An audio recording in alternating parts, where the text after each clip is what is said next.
साथियों, आप सभी का इस प्लेटफॉर्म पर स्वागत है।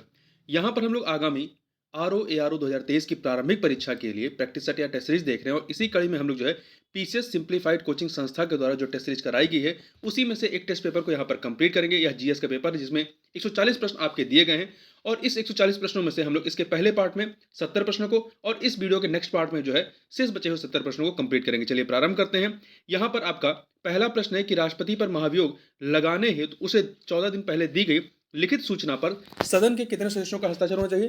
तो एक चौथाई सदस्यों का इस पर हस्ताक्षर होना चाहिए। सी ऑप्शन हो जाएगा।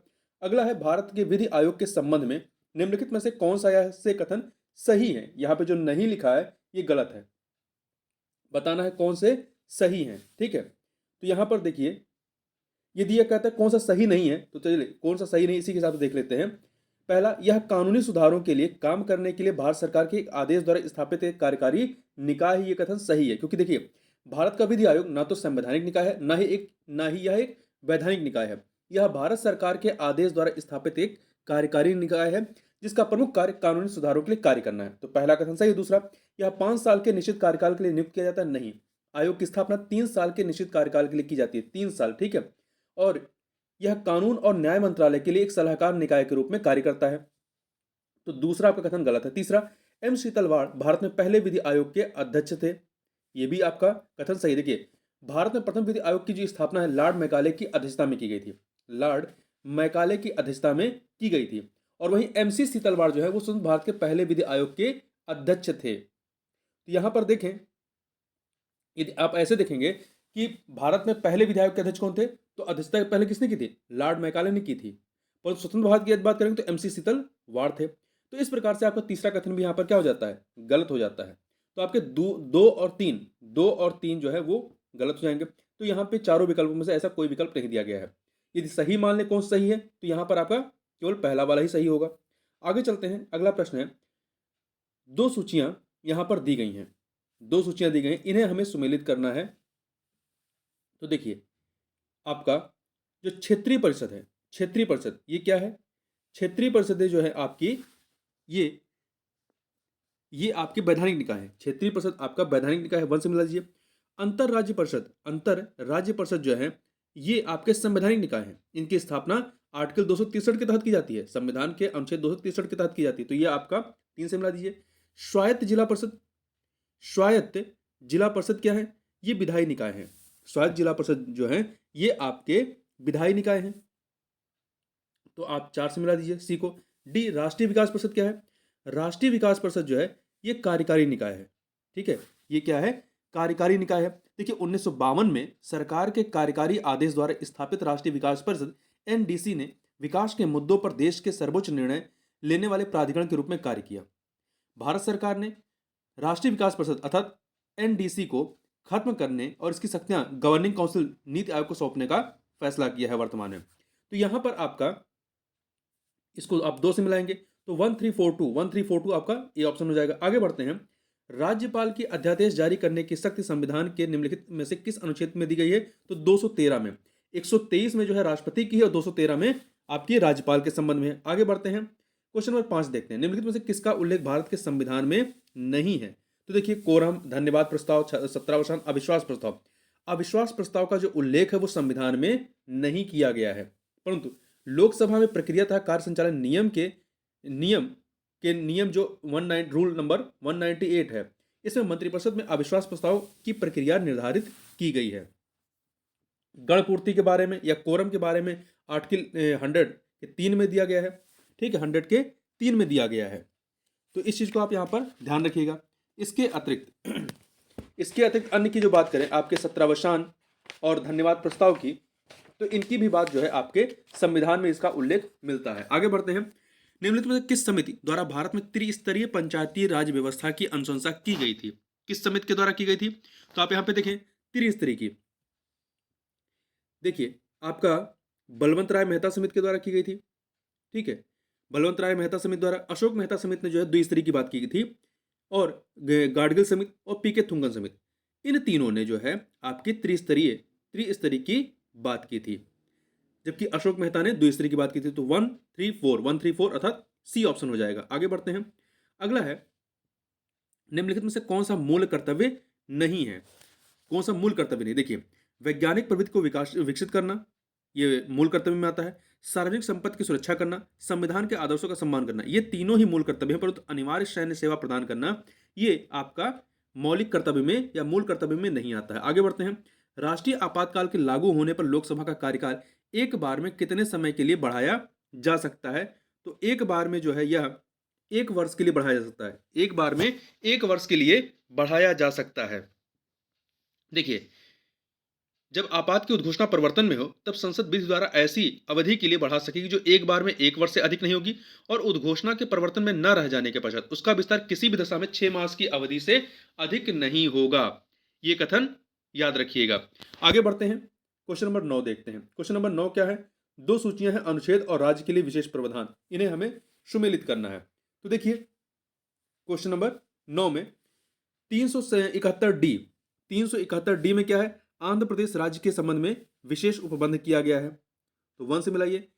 371 एफ, 371 एफ में सिक्किम राज्य के संबंध में विशेष उपबंध किया गया, 2 से मिलाइए। 371 जी मिजोरम राज्य के संबंध में विशेष उपबंध है, 3 से मिलाइए। 371 एच अरुणाचल प्रदेश राज्य के संबंध में विशेष उपबंध है, तो एच आप 4 से मिलाइए। 1 2 3 4 अर्थात आपका सी ऑप्शन हो जाएगा। 10 नंबर क्वेश्चन है, 2 सूचियां हैं, प्रमुख स्थल और कहां पर अवस्थित हैं, इन्हें हमें सुमेलित करना है। तो देखिए, आपका जो लंघनाज है, लंघनाज कहां पे है? लंघनाज आपका गुजरात के मेहसाणा में है, 1 से मिला दीजिए। चौपानी मांडो कहां पे? चौपानी मांडो उत्तर प्रदेश के बेलन घाटी में है, 3 से मिला दीजिए। भीमबेटका कहां पे है? ये भोपाल के, मध्य प्रदेश के भोपाल में है, 4 से मिलाइए। शगन कल्लू, शगन कल्लू जो है कर्नाटक के वेल्लोरी में है, 2 से मिला दीजिए। आपका क्या हो जाएगा? 1 3 4 2 सी ऑप्शन हो जाएगा। आगे बढ़ते हैं। सिंधु मुद्राओं, सिंधु मुद्राओं पर निम्नलिखित में से किस या किन पशु या पशुओं की आकृतियां अंकित हैं? 3 पशुओं के बारे में बात कीजिए। बाघ, हाथी, गैंडा, बाघ, हाथी, गैंडा, इन तीनों की आकृतियां मिलती हैं, ठीक है। सिंधु सभ्यता की मोहरों पर गाय और घोड़े की आकृतियां नहीं मिलती हैं। आगे बढ़ते हैं, क्वेश्चन नंबर 12 देखते हैं। 2 यहां पर सूचियां दी गई हैं, नदियों के प्राचीन नाम और आधुनिक नाम। नदियों के प्राचीन नाम और आधुनिक नाम क्या हैं, इन्हें हमें सुमेलित करना है। तो आप यहां पर देखें, आपका यहां पर परशुनमी नदी जो है, परशुनमी नदी, इसे, इसका आधुनिक नाम क्या है? रावी है, इसे बी वाले को 2 से मिला दीजिए। सरस्वती का, सरस्वती का क्या है? घग्गर है, सरस्वती का घग्गर है, तो 5 से मिला दीजिए।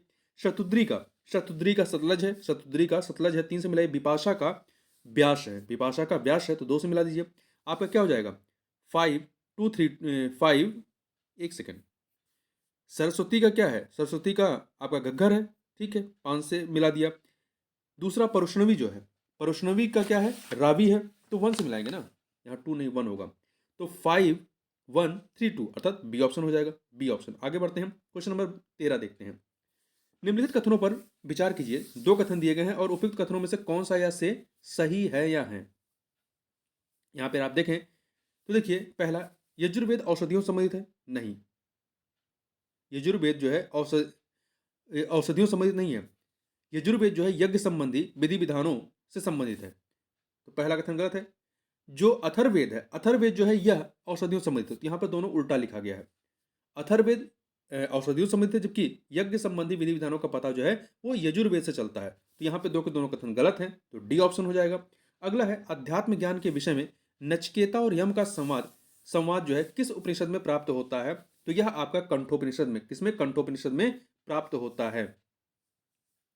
कंठोपनिषद जो है यह एक कृष्ण यजुर्वेदीय उपनिषद है। आगे बढ़ते हैं। गुज्जर प्रतिहार वंश की स्थापना, गुज्जर प्रतिहार वंश की स्थापना किसने की थी? तो नागभट्ट प्रथम के द्वारा, नागभट्ट प्रथम के द्वारा की गई थी। कब? 730 से लेकर 756 ईस्वी नागभट्ट प्रथम का आपका शासनकाल रहता है। आगे चलते हैं, अगला है क्वेश्चन नंबर 16। निम्नलिखित 4 स्थानों पर बौद्ध संगीतियों का सही कालक्रम, कालक्रमानुक्रम क्या है? कालानुक्रम क्या है? तो देखिए, यहां पर सबसे पहला कहां पे होता है? सबसे पहला जो है आपका अजातशत्रु के समय में, अजात शत्रु की अध्यक्षता में कहां पर होता है? राजगिरी में होता है, सबसे पहले राजगिरी में होता है, ठीक है। फिर इसके बाद जो है आपका कालाशोक के समय में, कालाशोक के समय में वैशाली में होता है, 1 से मिलाइए। फिर आपका तीसरा जो है अशोक के समय में कुंडलवन, अशोक के समय में जो है पाटलिपुत्र में होता है, अशोक के समय में पाटलिपुत्र में। फिर आपका कनिष्क के समय में कुंडलवन में होता है, कुंडलवन आपका कश्मीर में है। यहाँ पे 3 तो 2143 अर्थात डी ऑप्शन हो जाएगा। आगे बढ़ते हैं, क्वेश्चन नंबर 17 देखते हैं। एलोरा के कैलाश मंदिर का निर्माण कराया था किसने? इसका निर्माण जो है राष्ट्रकूट शासक कृष्ण प्रथम के द्वारा करवाया गया था, तो बी ऑप्शन हो जाएगा। निम्नलिखित कथनों पर विचार कीजिए। दो कथन दिए गए हैं, उपयुक्त कथनों में से कौन सा या से कथन सही है दो कथनों में से? तो आप यहां पर देखें, भद्रबाहु के अनुयायी श्वेतांबर कहलाए, नहीं, भद्रबाहु के अनुयायी दिगंबर कहलाए, ये कपड़े नहीं पहनते थे। स्थूलभद्र के अनुयायी श्वेतांबर कहलाते थे, सफेद कपड़े पहनते थे, ना कि दिगंबर। तो यहाँ पे दो के दोनों कथन गलत हैं, तो डी ऑप्शन हो जाएगा। अगला है, इंकलाब जिंदाबाद का नारा किसने दिया था? तो यह नारा हसरत मोहानी के द्वारा दिया गया था। इंकलाब जिंदाबाद का नारा उर्दू कवि और भारतीय स्वतंत्रता सेनानी मौलाना हसरत मोहानी के द्वारा दिया गया था। उन्होंने यह नारा 1921 में दिया था, और यह नारा हिंदुस्तान सोशलिस्ट रिपब्लिक एसोसिएशन का आधिकारिक नारा भी था। और भगत सिंह ने अपने भाषण और लेखन के जरिए इस नारे को लोकप्रिय बनाया था। और यह नारा इंकलाब जिंदाबाद का नारा जो है 1929 में 1929 में भगत सिंह और बटुकेश्वर दत्त ने केंद्रीय विधान परिषद में बम फेंकते समय भी यह नारा लगाया था। आगे बात करते हैं, बीडी सावरकर द्वारा स्थापित गुप्त संगठन कौन था? यह था आपका अभिनव भारत। ठीक है, देखिए 1899 में मित्र मेला की स्थापना की गई थी, और यही मित्र मेला जो है 1904 में एक गुप्त सभा अभिनव भारत में परिवर्तित हो जाती है, और 1952 में इसे भंग कर दिया गया था। आगे बढ़ते हैं, क्वेश्चन नंबर 21 देखते हैं। निम्नलिखित घटनाओं पर विचार करना है और काल क्रमानुसार व्यवस्थित करना है इन चार घटनाक्रमों को। इन चारों में से देखिए सबसे पहले क्या होगा, इनको एक एक करके देख लेते हैं। तो यहां पर देखिए आपका लाला हरदयाल द्वारा गदर पार्टी की स्थापना कब होती है? 1913 में। गोपाल कृष्ण गोखले द्वारा सर्वेंट ऑफ इंडिया सोसाइटी की स्थापना कब होती है? 1905 में। हिक्की के बंगाल गजट का प्रकाशन कब होता है? 1780 में होता है। और सर विलियम जोन्स द्वारा बंगाल एशियाटिक सोसाइटी की स्थापना कब होती है? ये 1784 में। 1784 में। अब देखिए सबसे पहले कौन सा आएगा?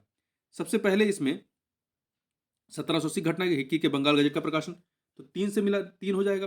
फिर इसके बाद आपका सर विलियम जोन्स द्वारा बंगाल एशियाटिक सोसाइटी की स्थापना होगी, 4 आ जाएगा। फिर इसके बाद दूसरा आएगा गोपाल कृष्ण गोखले द्वारा सर्वेंट ऑफ इंडिया सोसाइटी की स्थापना 1905। फिर आपका सबसे लास्ट में लाला हरदयाल द्वारा गदर पार्टी की स्थापना 1 आ जाएगा। 3 4 2 1 हो जाएगा, 3 4 2 1 अर्थात बी ऑप्शन हो जाएगा आपका, बी ऑप्शन। आगे बढ़ते हैं, गांधी जी के नाम नाम के पहले महात्मा जोड़ा गया, किसके द्वारा जोड़ा गया? देखिए यह चंपारण सत्याग्रह के दौरान जोड़ा गया। गांधी जी द्वारा चंपारण सत्याग्रह का सफल नेतृत्व करने के कारण रविन्द्रनाथ टैगोर ने पहली बार उन्हें महात्मा कहा था, तो यहां पर ए ऑप्शन हो जाएगा। अगला है, निम्नलिखित में से किसने गांधी की गतिविधियों को राजनीतिक फिरौती कहकर पुकारा था? तो ये कहा था किसने? लॉर्ड लिनिथगो ने। किसने कहा था? लॉर्ड लिनिथगो ने कहा था। आगे चलते हैं, दो सूचियां दी गई, संगठन और संस्थापक इन्हें हमें सुमेलित करना। देखिए प्रार्थना समाज की स्थापना महादेव गोविंद रानडे ने की थी, तो 2 से मिलाइए। आदि ब्रह्म समाज की स्थापना केशव चंद्र सेन ने 4 से मिलाइए। साधारण ब्रह्म समाज की स्थापना विश्वनाथ शास्त्री ने की थी, 3 से मिलाइए। मानव धर्म सभा की स्थापना जो है मंचाराम ने की थी, मंचाराम 1। तो देखिए प्रार्थना समाज महादेव गोविंद रानडे, आदि ब्रह्म समाज केशव चंद्र सेन ने, साधारण ब्रह्म समाज विश्वनाथ शास्त्री ने, मानव धर्म सभा मंचाराम ने। तो आपका 2 4 1 अर्थात सी ऑप्शन हो जाएगा यहां पर। आगे बढ़ते हैं, क्वेश्चन नंबर 25 देखते हैं। भारत देश का नाम भारतवर्ष सर्वप्रथम किस पुस्तक में आया था? यह नाम सर्वप्रथम जो है पढ़नी द्वारा लिखित, पढ़नीकृत या पढ़नी द्वारा रचित अष्टधाई में सर्वप्रथम भारतवर्ष नाम आता है, बी ऑप्शन। अगला है, देखिए और भारतवर्ष के लिए इंडिया शब्द का प्रयोग सबसे पहले हेरोडोटस ने किया था। किसने? हेरोडोटस ने। अगला है सल्तनत कालीन, इसके अंदर थोड़ा सा देख लीजिए। इस वाले में भारतवर्ष का सर्वप्रथम उल्लेख जो है वो हाथी गुम्फा अभिलेख में मिलता है। 26 नंबर क्वेश्चन देखते हैं, सल्तनत कालीन सुल्तान गयासुद्दीन बलबन के विषय में निम्नलिखित में से कौन सा कथन जो है वो सही नहीं है? कौन सा कथन सही नहीं है चारों में से? पहला, उसने खुद को ईरानी योद्धा अफराशियाब का उत्तराधिकारी घोषित किया था, यह कथन आपका सही है। दूसरा, रक्त और लौह की नीति अपनाई थी, यह भी सही है। अपने दरबार में सिजदा और पायबोश की प्रथा का प्रचलन किया, यह भी सही है। इसी के काल में मंगोल आक्रमणकारी चंगेज खां भारत की पश्चिम सीमा में आए, नहीं। मंगोल आक्रमणकारी चंगेज खां इल्तुतमिश के समय में भारत के उत्तर पश्चिम सीमा में आया था। तो यहाँ पर आपका डी वाला कथन सही नहीं है। आगे बढ़ते हैं। किस क्रम में यूरोपीय लोग व्यापार करने हेतु भारत आए थे? तो देखिए इसमें सबसे पहले पुर्तगाली आते हैं, फिर डच आते हैं, फिर अंग्रेजी, फिर फ्रांसीसी आते हैं। तो आपका ए ऑप्शन हो जाएगा, पुर्तगाली, डच, अंग्रेज, फ्रांसीसी। देखिए फ्रांसीसी सबसे लास्ट में आते हैं, सबसे लास्ट में जाते भी हैं। आगे बढ़ते हैं। Poverty and un-British rule in India नामक पुस्तक के लेखक कौन थे? इसके लेखक थे दादा भाई नौरोजी। दादा भाई नौरोजी थे। तो सी ऑप्शन हो जाएगा, सी ऑप्शन। आगे बढ़ते हैं। अगला है 1 जनवरी 1923 को स्वराज दल की स्थापना किसके द्वारा की गई थी? तो देश बंधु चित्तरंजन दास और मोतीलाल नेहरू जी के द्वारा इसकी स्थापना की गई थी। ठीक है। और इसका स्वराज पार्टी का प्रथम अधिवेशन कहां पे हुआ था? इलाहाबाद अर्थात प्रयागराज में। ए ऑप्शन हो जाएगा। आगे बढ़ते हैं। 30 नंबर क्वेश्चन देखते हैं। रोलेट एक्ट का उद्देश्य क्या था? इसका उद्देश्य था, इसके द्वारा सरकार बिना मुकदमा दायर किए किसी व्यक्ति को बंदी बना सकती थी। इसका उद्देश्य यही था। ये मार्च 1919 में जो है रोलेट एक्ट आया था। इसी के विरोध में 13 अप्रैल इसी का विरोध हो रहा था, जिसके परिणाम स्वरूप जो है 13 अप्रैल 1919 को जो है जलियांवाला बाग हत्याकांड होती है। आगे बढ़ते हैं। मित्र मेला नामक क्रांतिकारी संगठन की स्थापना मित्र मेला नामक क्रांतिकारी संगठन की स्थापना कब होती है? ये 1904 में। 1904 में देखिए सावरकर बंधुओं ने वर्ष 1904 में नासिक में मित्र मेला नामक नाम से एक संस्था आरंभ की थी, जो शीघ्र ही मेजनी के तरुण इटली की तर्ज पर एक गुप्त सभा अभिनव भारत में परिवर्तित हो जाती है। आगे बढ़ते हैं। दक्षिण अमेरिका महाद्वीप में स्थित ट्रांस इंडियन रेल मार्ग किन शहरों को जोड़ती है? तो यह जो है आपका ट्रांस इंडियन रेल मार्ग जो है वालपरेजो से ब्यूनस आयर्स तक ये जाती है। देखिए वालपरेजो और ब्यूनस आयर्स के मध्य इंडीज पर्वतमाला के समीप यह उष्पलाता दर्रे से होकर के गुजरती है। तो यहाँ पर आपका ए ऑप्शन हो जाएगा। अगला है बादल बहुत ऊंचाई पर बनते हैं। बादल बहुत ऊंचाई पर बनते हैं, वे पतले और अलग अलग बादल होते हैं। पंख के समान दिखाई देते हैं। वे हमेशा सफेद रंग के होते हैं। इस उद्धरण का उल्लेख करने वाले बादल कौन से हैं? ये हम यहाँ पे पच्छाव मेघ के बारे में बात करें। किसके बारे में? पच्छाव मेघ की, ये आप करश क्लाउड्स आप कह सकते हैं। आगे बढ़ते हैं। निम्नलिखित में से कौन से कथन दक्षिण सूडान के लिए सही है? निम्नलिखित में से कौन से कथन जो है वो दक्षिण सूडान के लिए सही है यहाँ पर? तो यहाँ पर आपके पास 4 कथन, इन चारों में से कौन से सही ये बताना। देखिए पहला, यह एक स्थलावृत या स्थलरुद्ध देश है दक्षिण सूडान। ये कथन आपका सही है। यह जो है आपका सूडान, इथोपिया, सेंट्रल अफ्रीकन गणराज्य, केन्या, डीआर कांगो व युगांडा के चारों ओर से घिरा हुआ है। इनसे चारों ओर से घिरा हुआ है। तो पहला कथन सही है। दूसरा, इसकी राजधानी अकोबा में अवस्थित है। इसकी राजधानी अकोबा में अवस्थित है। ये वाला कथन सही नहीं है। ठीक है। देखिए इसकी वर्तमान राजधानी क्या है? जूबा है। क्या है? अकोबा नहीं है, जूबा है। यहाँ पे दूसरा कथन गलत है। तीसरा, इसकी मुख्य नदी व्हाइट नील है। ये कथन सही है। यहाँ प्रवाहित होने वाली मुख्य नदी व्हाइट नील है। तो यहाँ पर पहला सही है, तीसरा सही है। इसका मुख्य धर्म इस्लाम नहीं, इसका मुख्य धर्म ईसाई धर्म है। तो पहला और तीसरा सही, इसलिए सी ऑप्शन हो जाएगा। आगे बढ़ते हैं। अंधी घाटियां या ब्लाइंड वैली या अंधी घाटियां कहाँ पाई जाती हैं? तो ये कास्ट प्रदेशों में ये पाई जाती हैं। ये चूना निर्मित, मतलब इनकी जो सतह होती है चूना निर्मित होती है। आगे चलते हैं। प्रत्येक सूर्य ग्रहण होता है कब? प्रत्येक सूर्य ग्रहण जो है केवल अमावस्या के दिन होता है। ठीक है। देखिए सूर्य ग्रहण की स्थिति तब होती है जब चंद्रमा सूर्य और पृथ्वी के बीच आ जाता है। चंद्रमा जो है वो पृथ्वी और सूर्य के बीच आ जाता है, जिससे सूर्य का प्रकाश पृथ्वी तक नहीं पहुंच पाता है। यह स्थिति केवल प्रतिपदा अर्थात न्यू मून डे या अमावस्या को होती है। आगे बढ़ते हैं। प्रधान यमोत्तर द प्राइम मेरिडियन नहीं गुजरती है। कहां से नहीं गुजरती है? तो यह अल्जीरिया से गुजरती है, फ्रांस से, स्पेन से गुजरती है, परंतु आपका ये नाइजर से नहीं गुजरती है। ठीक है, ये नाइजर से नहीं गुजरती है। देखिए ये 9 क्षेत्रों से कौन कौन से गुजरती है? United Kingdom, Spain, Mali, Togo, France, Algeria, Burkina Faso, Ghana, Antarctica, दक्षिणी ध्रुव से गुजरती है। Prime meridian. ठीक है। आगे बढ़ते हैं। निम्नलिखित में से कौन सा युग्म जो है वो सुमेलित नहीं है देश और राजधानी के संबंध में? कौन सा सुमेलित नहीं? देखिए एंटीगुआ और बर्मुडा, इनकी राजधानी क्या है? सेंट जॉन्स है। सही है। डोमिनिका की राजधानी सेंट डोमिगो नहीं है, बल्कि रोशेयू है। क्या है? रोशेयू, ROSEAU, रोशेयू है। तो यहाँ पे बी वाला सही नहीं। अल सल्वाडोर की राजधानी क्या है? सैन सल्वाडोर है। बहामास की राजधानी नासाऊ है। आगे बढ़ते हैं। जो यहाँ पे सैंडियागो है, सेंटो डोमिगो, ये आपका डोमिनिक गणराज्य की राजधानी। आगे बढ़ते हैं, निम्नलिखित में से कौन सा एक देश गेहूं तथा चावल दोनों का संसार का सबसे बड़ा उत्पादक देश है? तो ये आपका चीन है। ठीक है, चीन है। विश्व में गेहूं एवं चावल का शीर्ष उत्पादक देश जो है वो चीन है। वहीं देखिए, चावल के उत्पादन में चीन नंबर 1 पे है, भारत दूसरे पे है, बांग्लादेश तीसरे पे है। गेहूं के उत्पादन में चीन नंबर 1 पे है, भारत दूसरे पे है, रशिया तीसरे पे है। आगे बढ़ते हैं, 40 नंबर क्वेश्चन देखते हैं। चिक्की कमाटा जो कि चिली में है, निम्नलिखित में से किस खनिज के लिए विश्व प्रसिद्ध है? तो यह जो है आपका तांबे के खनन के लिए, तांबे के खनन के लिए प्रसिद्ध है ये ऑप्शन। आगे बढ़ते हैं, निम्न में से किस राज्य की सीमा बांग्लादेश से नहीं लगती है? मेघालय, त्रिपुरा, मिजोरम, मेघालय, त्रिपुरा, मणिपुर, मिजोरम में। इसमें से जो है आपकी सीमा मणिपुर जो है वो बांग्लादेश से नहीं लगता है। मेघालय की सीमा लगती है, त्रिपुरा की लगती है, मिजोरम की लगती है, परंतु मणिपुर की नहीं लगती। देखिए, बांग्लादेश की सीमाएं पश्चिम बंगाल, असम, पश्चिम बंगाल हो गया, असम हो गया, मेघालय, त्रिपुरा और मिजोरम से लगती हैं। तो आपका पश्चिम बंगाल, असम, मेघालय, त्रिपुरा, मिजोरम मतलब 5 राज्यों से, मणिपुर से नहीं लगती है। यहाँ पे सी ऑप्शन हो जाएगा। आगे बढ़ते हैं, निम्नलिखित कथनों पर विचार कीजिए। यहाँ पर आपके पास 2 कथन है, 2 कथन यहाँ पर दिए गए हैं। अनाईमुड़ी दक्षिण भारत की सर्वोच्च चोटी है, अनाईमुड़ी दक्षिण भारत की सर्वोच्च चोटी है, यह कथन सही है। यह चोटी पूर्वी घाट पर्वत का भाग है, नहीं, यह चोटी पश्चिमी घाट पर्वत का भाग है। और जो अन्नामुडी पर्वत चोटी है, ये किधर है आपका?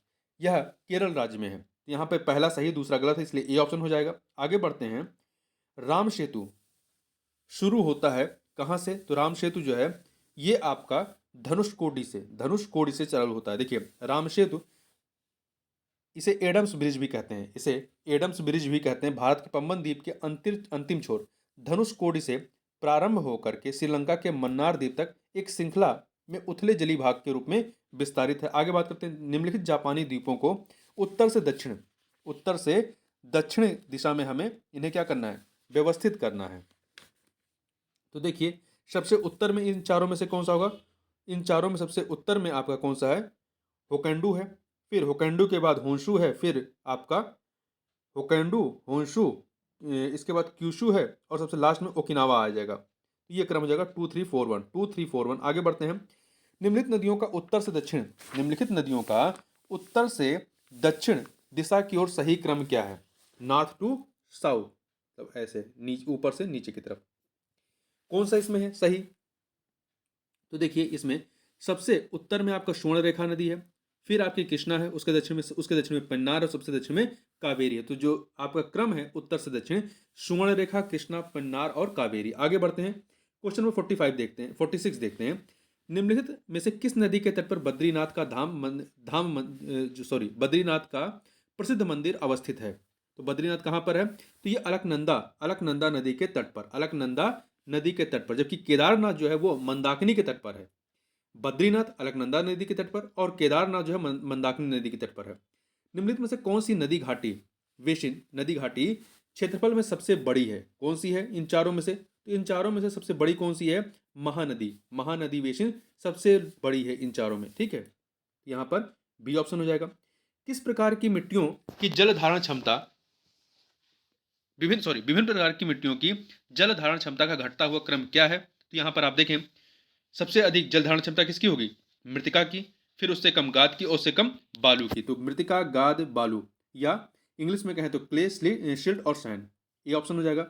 हॉर्न ऑफ अफ्रीका के अंग कौन से हैं? तो देखिए, हॉर्न ऑफ अफ्रीका में आपके कौन कौन से देश हैं? इसमें सोमालिया है, इथोपिया है, जिबूती है, इरिट्रिया है।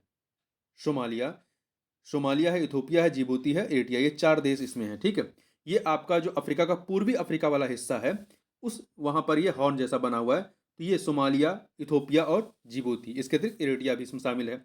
आगे बढ़ते हैं, निम्न सी ऑप्शन होगा उसका।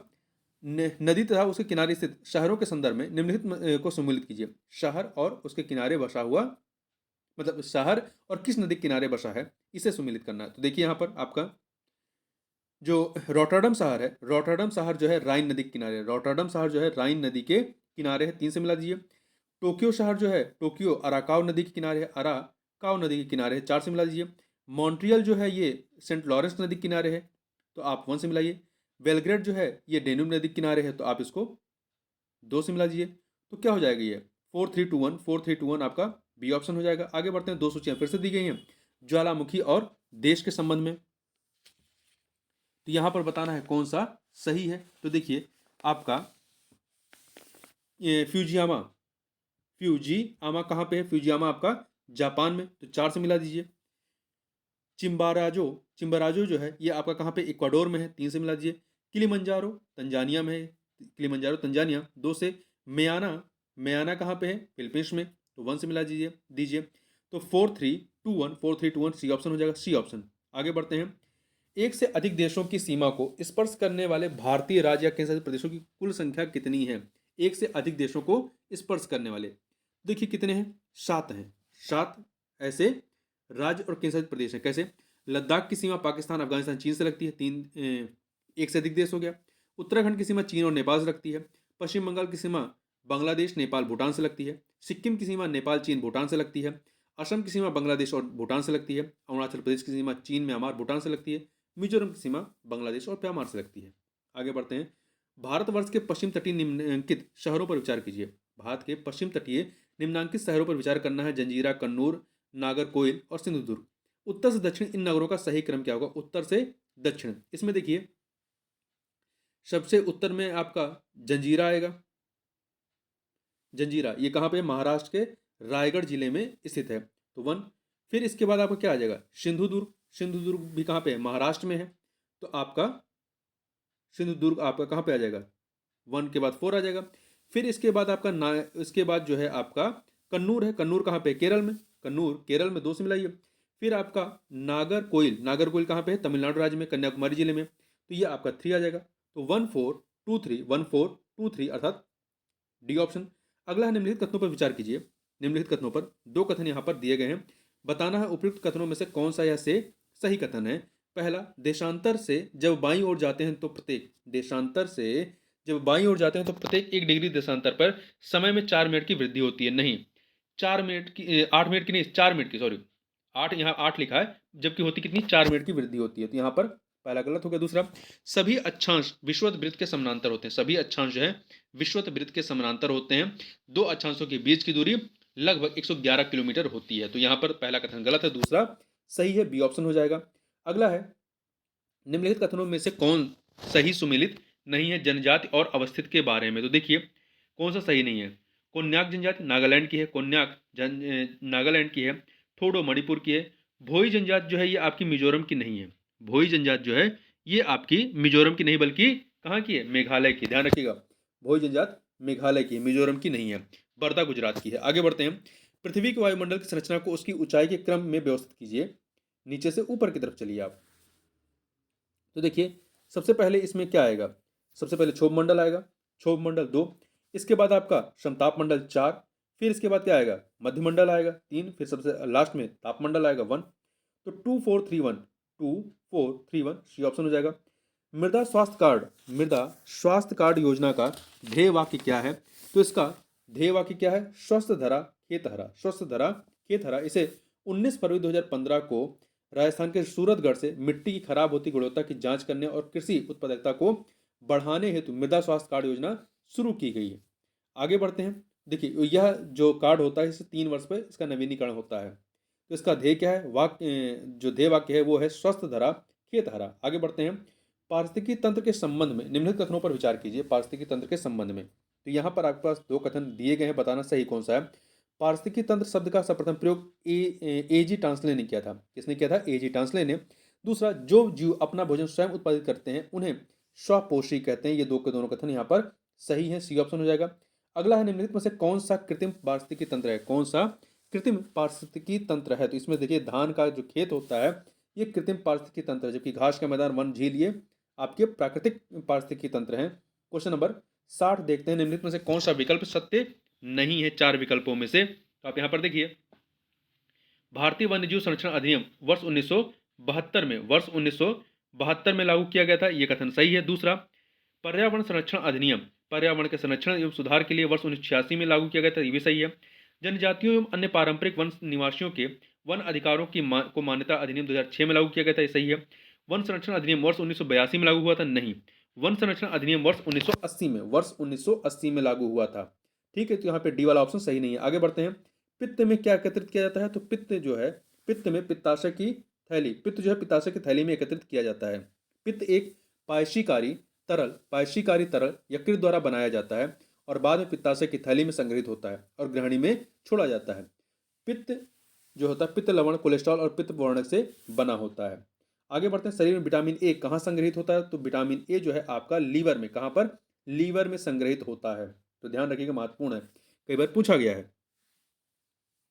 अगला है, निम्नलिखित में से कौन सा प्रभाव अनुकंपी तंत्रिका तंत्र सिंपैथेटिक नर्वस सिस्टम से संबंधित नहीं है? कौन सा नहीं है? आंख की पुतली का संकुचन, आंख की पुतली का संकुचन जो है ये नहीं है। देखिए एक सेकंड, देखिए अनुकंपी तंत्रिका तंत्र के जो अनुकंपी तंत्रिका तंत्र के जो प्रमुख प्रभाव होते हैं वो आंख की पुतलियों का फैलना, पसीने के स्त्राव का बढ़ना, लार ग्रंथियों के स्त्राव को कम करना, हृदय की गति को तीव्र करना, एड्रिनल के स्त्राव को बढ़ाना, पाचन ग्रंथियों के स्त्राव को रोकना, रोंगटे खड़े करना, श्वसन दर को बढ़ाना और रक्तदाब को बढ़ाना, ये सब आते हैं। जबकि आपका परानुकंपी, ये तो आपका अनुकंपी था जिसमें आपका हृदय की गति को तीव्र करना, पाचन को रोकना, ग्लूकोज के स्त्राव को प्रेरित करना। जबकि परानुकंपी तंत्रिका तंत्र के प्रमुख प्रभाव क्या होते हैं? आंख की पुतलियों को सिकोड़ना, फैलाना जो होता है वो आपका अनुकंपी में आता है, परंतु इसको सिकोड़ना संकुचन जो होता है ये आपका किस में आता है? परानुकंपी में आता है। पसीने के स्त्राव को कम करना, लार ग्रंथियों के स्त्राव को बढ़ाना, हृदय की गति को कम करना, हृदय की गति को कम करना, यहाँ बढ़ाना जो है ये आपका अनुकंपी में आएगा। ठीक है, एड्रिनल के स्त्राव को कम करना, पाचन ग्रंथियों के स्त्राव को बढ़ाना, यहाँ पे पाचन को रोकना जो है वो अनुकंपी में आ जाएगा। रक्त दाब को कम करना, श्वसन दर को कम करना। आगे बढ़ते हैं। निम्नलिखित कथनों में से सही कथन का चयन करना। यहाँ पर 3 कथन दिए गए, बताने हैं कौन से कथन यहाँ पर सही हैं। तो पहला देखिए, पीनियन ग्रंथि से मेलाटोनिन, पीनियल ग्रंथि से मेलाटोनिन नामक हार्मोन का स्त्राव होता है, ये कथन सही है। पीनियल ग्रंथि जो है ये अग्र मस्तिष्क के पृष्ठीय भाग पर होती है। दूसरा, यकृत एक सहायक, यकृत जो होता है, यकृत अर्थात लीवर, एक सहायक पाचन अंग है जो पित्त का उत्पादन करता है। यह एक क्षारीय द्रव होता है, जो पित्त होता है ये एक क्षारीय द्रव होता है जिसमें कोलेस्ट्रॉल और पित्त एसिड होता है जो वसा के टूटने में मदद करता है, ये भी सही है। अग्नाशय एक मिश्रित ग्रंथि है, अग्नाशय अर्थात पेंक्रियास एक मिश्रित ग्रंथि है जो एक्सोक्राइन और अंतःस्रावी ग्रंथि दोनों के रूप में कार्य करती है, ये कथन आपका सही है। इनके तीनों कथन यहाँ पर सही है, तो 1 2 3 डी ऑप्शन हो जाएगा। आगे बढ़ते हैं। लोहे में जंग को रोकने के लिए क्या उपाय किया जाता है? तो इसमें इसको मतलब इसमें क्या किया जाता है? इसका गैल्वेनाइजेशन किया जाता है, मतलब इसमें जिंक की एक परत, जिंक अर्थात जस्ते की एक परत चढ़ाई जाती है। यहाँ पे ए ऑप्शन हो जाएगा। अगला है, निम्नलिखित कथनों पर विचार कीजिए। यहाँ पर 2 कथन दिए गए हैं, बताना है सत्य कथन कौन से हैं 2 में से। देखिए पहला क्या है, जब कोई तरंग किसी सतह पर गिरती है और उसी माध्यम में वापस लौटती है तो इस प्रक्रिया को तरंग का अपवर्तन कहते हैं। तरंग का अपवर्तन नहीं कहते हैं, इसे तरंग का परावर्तन कहते हैं, जब उसी माध्यम में वापस लौट जाती है। दूसरा, जब एक तरंग एक माध्यम से दूसरे माध्यम में जाती है तो तरंग के मुड़ने को तरंग का परावर्तन नहीं बल्कि अपवर्तन कहते हैं। क्या कहते हैं? अपवर्तन कहते हैं। तो यहाँ पर 2 के दोनों कथन गलत हैं और उल्टे लिखे हुए हैं, तो डी ऑप्शन 1 एंड 2। आगे बढ़ते हैं। निम्नलिखित युग्मों से कौन सा या से सही सुमेलित है? तो देखिए कौन कौन से, चुकंदर से चीनी बनता है, ये सही है आपका। शहद, शहद में ग्लूकोज और फ्रक्टोज होता है, सही है। कपास में सेलुलोज होता है, कपास में सेलुलोज होता है, सही है। दुग्ध में लैक्टोज होता है, सही है। 4 के चारों सही है, 1 2 3 4 डी ऑप्शन। अगला है, दुग्ध प्रोटीन को पचाने वाला एंजाइम, दुग्ध प्रोटीन को पचाने वाला एंजाइम कौन सा है? ये आपका रेनिन है। देखिए दुग्ध प्रोटीन को पचाने वाला एंजाइम रेनिन होता है। कौन सा होता है? रेनिन होता है, जो दूध की घुलनशील प्रोटीन केसिन केसिन को ठोस एवं घुलनशील कैल्शियम पैराकेसिनेट में परिवर्तित कर दूध को दही के रूप में जमा देता है। और शिशुओं में जठर रस में यह पाचक एंजाइम होता है, किंतु वयस्कों में जठर रस में यह जो रेनिन होता है ये नहीं पाया जाता। जो रेनिन होता है ये शिशुओं में पाया जाता है। आगे बढ़ते हैं। 69 नंबर क्वेश्चन देखते हैं। लाल रक्त कणिकाओं, रेड ब्लड सेल का रंग लाल होता है किसकी वजह से? तो यह हीमोग्लोबिन की वजह से ये लाल होता है, हीमोग्लोबिन की वजह से। ठीक है, आगे बढ़ते हैं। निम्नलिखित में से सील किस जात की है? तो सील जो है यह एक स्तनपायी मैमल जंतु होता है। सील या फोका एक स्तनपायी जंतु है जो कार्निवोरा के अंतर्गत आता है। यह एक जलीय, चुस्त एवं शक्तिशाली स्तनधारी जंतु है जो कि मांसाहारी होती है। शिकार करने के लिए इनमें नुकीले कैनाइन दांत पाए जाते हैं। नुकीले कैनाइन दांत पाए जाते हैं तथा तैरने के लिए इनमें चंपू या फ्लिपर्स उपस्थित होते हैं। तो इस प्रकार से इस वीडियो में बस इतना ही। मिलते हैं नेक्स्ट वीडियो में, तब तक के लिए बहुत बहुत धन्यवाद।